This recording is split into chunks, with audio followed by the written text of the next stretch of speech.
السلام علیکم، میں ہوں نیلا کاشف۔ آج ہم آپ کے ساتھ حضرت سعد الاسود کی شہادت کا واقعہ بیان کریں گے۔ ایک صحابی ہیں سعد الاسود، نام سعد ہے لیکن رنگ کالا سیاہ ہونے کی وجہ سے لوگ اسود کہتے تھے۔ ایک روز بارگاہ رسالت صلی اللہ علیہ وآلہ وسلم میں حاضر ہوئے، عرض کرتے ہیں بڑے دکھی دل کے ساتھ کہ یا رسول اللہ، میرا رنگ کالا سیاہ ہے، ظاہری خوبصورتی نہیں ہے، نقش بھی موٹے ہیں، میں شادی کرنا چاہتا ہوں، لیکن کیونکہ مجھ میں حسن و جمال نہیں ہے، کوئی بھی مجھے اپنی بیٹی کا رشتہ نہیں دیتا۔ یا رسول اللہ صلی اللہ علیہ وآلہ وسلم، آپ میرے لیے نکاح کا کوئی بندوبست فرمائیں، قربان جاؤں رحمت عالم پر تمام دکھی دلوں کا سہارا ہے۔ حضور صلی اللہ علیہ وآلہ وسلم نے فرمایا، دیکھو کہ یہاں عمر بن وہب بیٹھے ہیں، تو عرض کرتے ہیں کہ یا رسول اللہ وہ تو موجود نہیں ہیں۔ عمر بن وہب ثقفی ہیں، خوبصورت حسب نسب خاندان، اور ان کی بیٹیاں بھی خوبصورت تھیں۔ تو حضور نے فرمایا کہ اچھا ایسا کرو، ان کے گھر تشریف لے جاؤ، دروازے پہ جا کر دستک دینا اور کہنا کہ حضور نے بھیجا ہے کہ اپنی بیٹی کا نکاح مجھ سے کر دو۔ تو اب یہ خوشی کے ساتھ مچلتے ہوئے جا رہے تھے، حوصلہ بھی پیدا ہو گیا تھا۔ چند لمحے پہلے تو ہمت ہی نہیں تھی، زمانے کی نظر میں آپ کی خوبصورتی نہیں تھی، لیکن دل ایمان کی روشنی سے منور تھا۔ دروازے پر پہنچے، دستک دی، عمر بن وہب باہر آئے، پوچھا جی بتائیں، تو کہا کہ میں حضور کا قاصد بن کر آیا ہوں۔ حضور صلی اللہ علیہ وآلہ وسلم نے حکم دیا ہے کہ اپنی بیٹی کا نکاح مجھ سے کر دو۔ عمر بن وہب نئے نئے مسلمان ہوئے تھے تو بیٹی کی طرف دیکھا اور ان کی ظاہری روپ کو دیکھ کر بولے، جا جا، میں تجھ سے اپنی بیٹی کا نکاح نہیں کرتا۔ تو حضرت سعد الاسود بڑی مایوسی اور ٹوٹے ہوئے دل کے ساتھ واپس لوٹ جاتے ہیں۔ پیچھے بیٹی نے باپ کی اور حضرت سعد الاسود کی باتیں سن لی تھیں۔ بیٹی نے باپ سے کہا، بابا جان، آپ میری محبت میں یہ تو کہہ دیا کہ جاؤ، میں تم سے اپنی بیٹی کا نکاح نہیں کرتا۔ پھر حضور صلی اللہ علیہ وآلہ وسلم نے میرا رشتہ کر دیا ہے تو مجھے یہ رشتہ قبول ہے، جائیں، جا کر فوراً سے ہاں کر دیں۔ ادھر حضرت سعد نے حضور صلی اللہ علیہ وآلہ وسلم کی بارگاہ میں عرض کی کہ حضور وہ رشتے کے لیے رضامند نہیں ہیں۔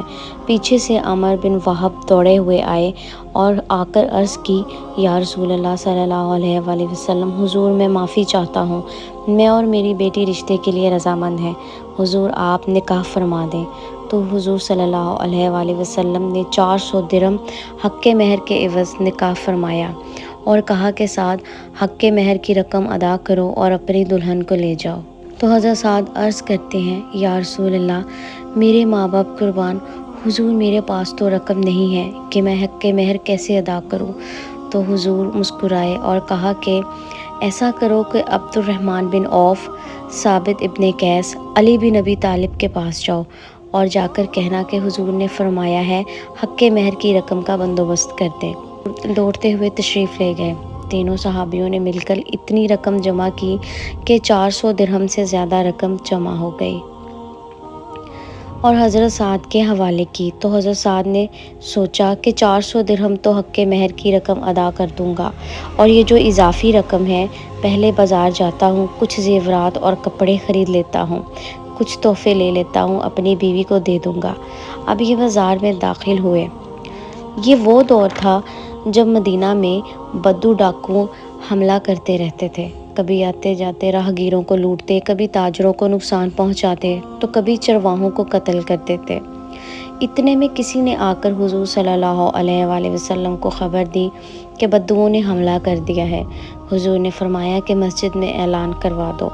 اب مسجد میں جب صدا لگائی گئی، حی الجہاد، اے اللہ کے سواروں نکل آؤ، اب جب یہ صدا لگائی جاتی تھی تو کوئی صحابہ بھی گھر پر نہیں رکتے تھے، وہ اپنے بیوی بچوں کو چھوڑ کر اللہ کی راہ میں جہاد کے لیے نکل پڑتے تھے۔ یہی آواز جب حضرت سعد الاسود کے کانوں میں پڑی، آپ بازار میں موجود تھے، اپنی دلہن کے لیے خریداری کر رہے ہیں، لیکن جب کانوں میں صدا آئی کہ اے اللہ کے سواروں نکل آؤ، تو حضرت سعد کے قدم رک گئے، آسمان کی جانب منہ کیا اور فرماتے ہیں کہ اے اللہ، اے زمین و آسمان کے مالک، اب یہ رقم سعد کی شادی پر نہیں بلکہ تیرے راستے پر قربان ہوگی۔ مہر کی رقم سے فوراً ایک گھوڑا زرہ اور تلوار خریدی اور ہوا کی رفتار کے ساتھ اس جگہ پہنچے جہاں حملہ ہوا تھا۔ چہرے پر نقاب ڈال لیا کہ مجھے کوئی پہچان نہ لے۔ جا کر آپ مارکے میں شامل ہوئے، آپ کے گھوڑے کو زخم لگا، آپ نیچے گر پڑے۔ حضور نے دیکھا تو آپ کو بازوؤں سے پہچان لیا۔ کہا سعد تم یہاں کہاں؟ سعد تمہیں تو حق مہر کی رقم کے لیے بھیجا تھا، تم یہاں کیوں آئے ہو؟ تمہارا تو نکاح ہے۔ سعد نے کہا یا رسول اللہ صلی اللہ علیہ وآلہ وسلم، میں آپ کی اور اللہ کی رضا کے لیے قربان ہونا چاہتا ہوں، آپ کی رضا کے لیے آیا ہوں۔ تو آپ نبی اکرم صلی اللہ علیہ وآلہ وسلم نے فرمایا کہ سعد تم پر جنت واجب ہو گئی۔ حضرت سعد نے فرمایا مجھے اور کیا چاہیے؟ تو آپ نے پھر سے لڑنا شروع کر دیا۔ تلواروں کی ضربیں آپ کو لگیں، ادھر کافر شکست کے خوف سے بھاگ نکلے۔ لڑکھڑا کے حضرت سعد گرنے لگے تو حضور صلی اللہ علیہ وآلہ وسلم نے برق رفتاری سے آپ کو سنبھالا۔ حضرت سعد کا سر حضور صلی اللہ علیہ وآلہ وسلم کی گود میں تھا۔ حضرت سعد کے سر مبارک زخموں سے چور خون بہتا ہوا گود میں حضور صلی اللہ علیہ وآلہ وسلم آپ کے چہرے کو دیکھ رہے ہیں۔ آپ امام الانبیاء کے چہرے پر آنسو ہیں اور داڑھی مبارک سے آنسو حضرت سعد کے چہرے پر گر رہے ہیں، اور فرمایا کہ سعد تو کتنا خوبصورت ہے، سعد تو نے اللہ اور اس کے رسول کو راضی کر لیا۔ اے سعد تجھ سے کتنی خوشبو آ رہی ہے۔ چند لمحے پہلے یہ منظر تھا کہ نکاح کی مجلس سجی ہوئی تھی، اور چند لمحوں بعد منظر یہ ہے کہ سعد اللہ کی راہ میں قربان ہو گئے، سعد اللہ کی راہ میں شہید ہو گئے۔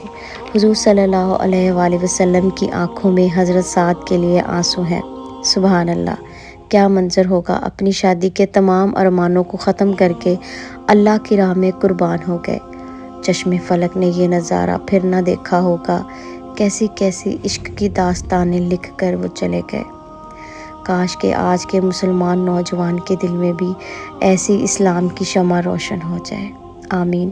ویڈیو پسند آئی ہو تو لائک اور سبسکرائب ضرور کر دیجیے گا۔ جزاک اللہ۔